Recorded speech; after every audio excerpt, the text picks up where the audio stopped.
পুৰা লাইন লাগি আছে আমাৰ যিটো আমাক পাছ দিছিলে। হেল্ল', আমি এতিয়া ওলাইছোঁ ভস্ম আৰতি চাবৰ কাৰণে। এতিয়া টাইম হৈছে 1:45 আৰু আমি পুৰা ফুল আমি ৰেডি হৈ লৈছোঁ। আৰু মই পিন্ধিছোঁ এয়া মেখেলা চাদৰ, এযোৰ পাটৰে মেখেলা চাদৰ এনেকৈ পিন্ধিছোঁ। আৰু হাজবেণ্ডে পিন্ধিছে এয়া কুৰ্তা ধুতি এনেকৈ পিন্ধি লৈছে। আৰু আমি যাৰ লগত কালি গৈছিলোঁ ওমকাৰেশ্বৰ মন্দিৰ চাবৰ কাৰণে, তেওঁলোকে অলৰেডি আমাক ফোন কৰিছে, তেওঁলোক ৰেডি হৈছে। আৰু এতিয়া আমি যাওঁ, একদম দৌৰাদৌৰিকৈ ওলাইছোঁ, টাইম বেছি নাই কাৰণে। তাতে গৈ কিনে আমি লগ পাই আছোঁ। হৰ হৰ মহাদেৱ। এয়া হোটেলৰ পৰা ওলাই দিছোঁ। আমাৰ হোটেলৰ পৰা এৰাউণ্ড কিমান কি 150 মিটাৰ হয়। আমাৰ হোটেলৰ পৰা এৰাউণ্ড 150 মিটাৰ হয়। গতিকে আমি এনেকৈ খোজকাঢ়িয়ে গৈ আছোঁ। এইখিনিত মানুহ দেখা নাপায়, কিন্তু মানে য'ত মেইন মন্দিৰটো থাকে তাত বহুত মানুহ থাকে, বহুত বেছি মানুহ তাতে জুম বান্ধি থাকে। যোৱাকালি অলপ বেছি ঠাণ্ডা লাগিছিলে, কিন্তু আজি এতিয়া ইমান বেছি ঠাণ্ডা পোৱা নাই। গৈ আছোঁ মন্দিৰৰ ভিতৰততো চাগে আৰু বেছি ঠাণ্ডা নাপামেই, কিন্তু তাতে ছিষ্টেমবোৰ ইমান ঠিক নহয়। মানে ধৰি লওক এনেকুৱা ছিষ্টেম থাকিলে ভাল যে যোনে ফাৰ্ষ্টতে আহিছে তেওঁলোকে ফাৰ্ষ্টতে মানে লাইন কৰিব পাৰে, কিন্তু ইয়াতে অ'ৰ পৰা ত'ত তেনেকৈ দৌৰাই থাকে। সেইকাৰণে মানে জল্দি গৈ আমি লাইন লাগিব গৈ আছোঁ। আৰু যোৱাকালি যেতিয়া আমি টিকেট ল'ব আহিছিলোঁ, মানে ৰেজিষ্ট্ৰেশ্যন কৰিব আহিছিলোঁ, তেতিয়া আমাক বহুত দৌৰাইছে। এবাৰ কয় এইটো চাইডে লাইন পাতক, এবাৰ কয় সেইটো চাইডে লাইন পাতক। মানে দৌৰি কালি ৰাতিপুৱা আমাক দৌৰা খেল দিয়া নিচিনা হৈ গৈছিলে। যিয়ে নহওক আৰু টিকেট যিহেতু পাইছোঁ, কিবা একো দৰ্শন কৰিমে।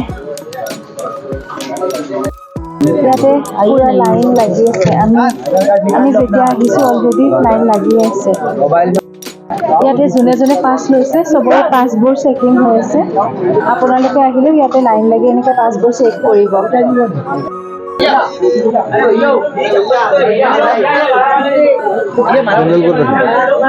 চেণ্ডেল সিহঁতে হওক ৰ'বা। আমি এতিয়া এণ্ট্ৰি কৰিলোঁ ইয়াতে। আমাৰ চেক হৈ গ'ল। চেক কৰিলে আমাৰ ইয়াতে যিটো আমাক পাছ দিছিলে সেইটো আমাৰ চেক হৈ গ'ল। এতিয়া আমি গৈ আছোঁ ভস্ম আৰতি দৰ্শনৰ কাৰণে।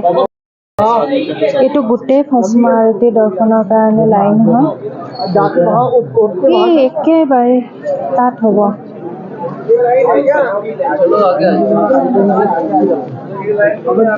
এতিয়া 2টা বাজিছে, 2টা বজাত এনেকুৱা লাইন।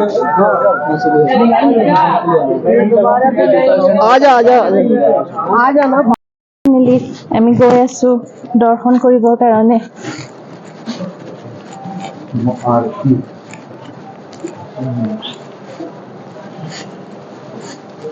ভস্ম আৰতি গোটেই পৃথিৱীৰ ভিতৰত ইয়াতেই হয়, উজ্জয়নৰ মহাকালেশ্বৰ মন্দিৰত। আজি আমাৰ সৌভাগ্য যে আমি সেইটো যাবলৈ ওলাইছোঁ। ঠাণ্ডা লাগিছে, কিন্তু মনত এটা বিবেক সেইটো মানে বুজাব নোৱাৰোঁ। মহাকালেশ্বৰ 12টা জ্যোতিৰ্লিংগৰ ভিতৰত এটা অন্যতম জ্যোতিৰ্লিংগ হ'ল মহাকালেশ্বৰ। কোৱা হয় এই মৃত্যুলোকৰ অধিপতি হেনো মহাকাল। अकाल मृत्यु वो मरे जो काम करे चंडाल का, काल उसका क्या बिगाड़े जो भक्त है महाकाल का। আমি সকলোৱে এদিন তেওঁৰ ওচৰত বিলীন হ'ম ছাই ৰূপত।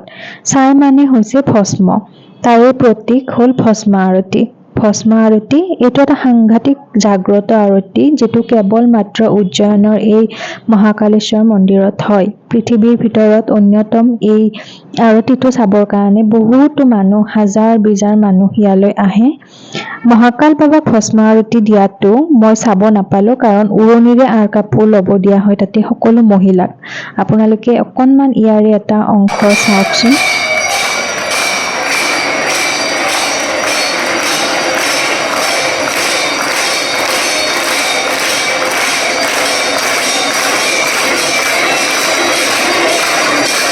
অৱশেষত ভস্ম আৰতি শেষ হ'ল। মই বাবাৰ কাৰণে এখন গামোচা লৈ গৈছিলোঁ, কিন্তু মই সেইটো ভিডিঅ' নকৰিলোঁ কাৰণ সেইখিনি সময়ত ইমান আৱেগিক হৈ আছিলোঁ ন, ভিডিঅ' কৰাৰ একেবাৰে মানসে নহ'ল। তাৰপিছত এনেকৈ ওলাই আহিলোঁ এক্সিট পইণ্টটোৰে। আমি ভিতৰৰ মন্দিৰসমূহ এতিয়া দৰ্শন কৰা নাই, দিনত আহিম দৰ্শন কৰিবৰ কাৰণে। এতিয়া এক্সিট পইণ্টটোৰে ওলাই আহি কিনে এবাৰ মহাকাল লোকলৈ যাম বুলি ভাবিলোঁ। হৰ হৰ মহাদেৱ। আমাৰ এতিয়া ধুনীয়াকৈ ভস্ম আৰতিটো হৈ গ'ল। ভস্ম আৰতি যেতিয়া কৰিব যাওঁ চাব যাওঁ, ভস্ম আৰতি চাব যোৱাৰ সময়ত মোবাইল ফোন এলাও নাথাকে। তথাপি আমি কিবা কৰি কিনে মোবাইলটো লৈ গৈছিলোঁ, যিহেতু ছিকিউৰিটি পাৰপজৰো কথা থাকে। বহুতৰে মোবাইল ফোন ইয়াতে হেৰুৱা বুলি শুনিছিলোঁ, গতিকে আমি লৈ গৈছিলোঁ। এটা বা দুটা ক্লিপ মই কিবাকৈ ৰেকৰ্ড কৰিছোঁ, তাকো 20 ছেকেণ্ড বা 10 ছেকেণ্ড তেনেকুৱাকৈ। তো সেইটো মই ভিডিঅ'ত দি দিম কেনেকুৱা হয়। এক বুজাব নোৱাৰা অনুভূতি এইটো, যিটো ভস্ম আৰতি হয়। গুজবাম্প আহি যায় আৰু বহুত ইম'চনেল হৈ যোৱা যায়, বহুত বেছিয়ে ভাল লাগে। জীৱনত পাৰিলে প্ৰত্যেকে এবাৰ কৰিবৰ কাৰণে চেষ্টা কৰিব ভস্ম আৰতি। যোৱাকালি যিটো লাইনত থিয় হৈ কিনে আমি টিকট লৈছিলোঁ, সেই লাইনটোৰ সেইখিনি যেন কষ্ট আমাৰ সাৰ্থক হৈছে আজি, তেনেকুৱা লাগিছে। খুবেই বেছি ভাল লাগিছে। এতিয়া তাৰ পৰা ওলাই আহিলোঁ আমি, ভিতৰৰ পৰা ওলাই আহি এয়া আমি য'ত আছোঁ সেইটো এইটো কি বুলি কয়, মহালোক উদ্যান বুলি কয়। তো আমি এতিয়া সেইখিনি চাব আহিছোঁ। এতিয়া সময় হৈছে 6:20, কিন্তু ইয়াতে পোহৰ হোৱাই নাই। 6:20তো কিন্তু আমাৰ তাততো পোহৰ হৈ যায়, কিন্তু ইয়াতে পোহৰ হোৱাই নাই, লাইট জ্বলিয়ে আছে। আপোনালোকক এবাৰ মহালোকখনো দেখাই দিম ধুনীয়াকৈ, আপোনালোকে কণ্টিনিউ কৰি থাকিব। কোৱা মোৰ এক্সপিৰিয়েঞ্চ সেইফালে কেমেৰা ভাবাই নাছিলোঁ এনেকুৱা হ'ব বুলি। যোৱা 2 দিন ধৰি যেতিয়া খোৱা নাছিলোঁ, এটা আমাৰ এনেকুৱা লাগিছে যে কিনো আৰু অলপ শুই দিম নেকি।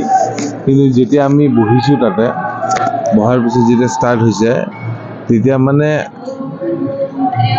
গমেই নাপালোঁ কেনেকৈ গুচি গ'ল সময়খিনি, কেনেকৈ হৈ গ'ল। আৰতিটো একদম গুজবাম্প আহিছে, বেলেগ এটা অনুভৱ। তাতে যেতিয়া তেওঁক শৃংগাৰ কৰাই থাকে। আৰু এটা মেইন কথা, যিটো ভস্ম আৰতি হয়, সেই ভস্ম আৰতিটোত আপোনাৰ মহিলাসকলক উৰণিৰে ঢাকি থৈ দিব দিয়া হয়। ভস্ম আৰতিৰ সময়ত চাব দিয়া নহয় মহিলাক চাব দিয়া নহয়। কোৱা হৈছে যে ভস্ম আৰতি বোলে মহিলাই চাব নাপায়, সেইকাৰণে আমাক উৰণিৰে এনেকৈ ঢাকি থাকিব দিছে। যিখিনি সময়ত ভস্ম ধূলাখিনি দি আছিলে মহাদেৱৰ লিংগটোৰ ওপৰত, যেতিয়া দি আছিলে তেতিয়া আমাক উৰণিৰে ঢাকি থাকিব দিয়া হৈছিলে। বাকী পুৰুষসকলে চাব পাৰে, কিন্তু মহিলাসকলে চাব নোৱাৰে।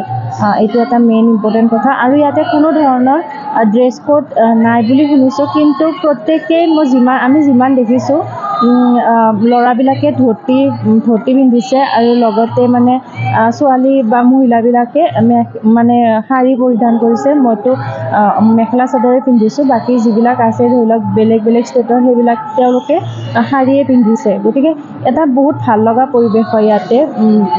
যিটো আপোনাৰ ভস্ম আৰতি প্ৰত্যেকেই জীৱনত এবাৰ চাবই লাগে। আৰু গোটেই বিশ্বৰ ভিতৰত ভস্ম আৰতি কোৱা হয় উজ্জয়িনতে হয় বুলি কিনে, আৰু ইয়াতে মহাকালেশ্বৰতে হয় বুলি কিনে। আজি আমি একেবাৰে নিজকে কিবা এটা ধন্য মানিছোঁ যে আমি এইটো চাব পাৰিছোঁ। খুবেই ভাল লাগিছে। লাইফৰ এটা বহুত ডাঙৰ এক্সপিৰিয়েঞ্চ হ'ল আমাৰ আজি, হয়নে? তো এতিয়া আপোনালোকক মহালোকখন দেখাই আছোঁ, চাই থাকক। এইখন মহালোক, আৰু ইয়াতে আপোনাৰ পাৰ্ক চিষ্টেমত বনাইছে ধুনীয়াকৈ, বহুত বেছি ধুনীয়া হয়। এতিয়া যদিওবা ৰাতিপুৱা 6:30 হৈছে, কিন্তু ইয়াতে যিহেতু ৰাতিপুৱা আপোনাৰ সূৰ্যটো দেৰিকৈ উদয় হয়, তো সেইটো কাৰণে ইয়াতে আপোনাৰ লাইট চাইট এতিয়াও জ্বলি আছে, আৰু আমি চাব আহিছোঁ। বহুত বেছি ধুনীয়া হয় পৰিৱেশটো। একেবাৰে মন্দিৰৰ কাষতে লাগি আছে। ওচৰতে এইটো পুখুৰীয়ে হ'ব চাগে, পুখুৰী এটাও আছে। বহুত বেছি ধুনীয়া হয় মহালোকখন। আপোনালোকে ইয়াতে আহি দৰ্শন কৰাৰ পিছত মহালোকখন এবাৰ চাব, আৰু দিনৰ ভাগতকৈ ৰাতিৰ ভাগত বেছি দৰ্শন কৰি ভাল পাব, যিহেতু লাইটৰ যিটো কাৰিকৰী সেইখিনি চাব পাৰিব।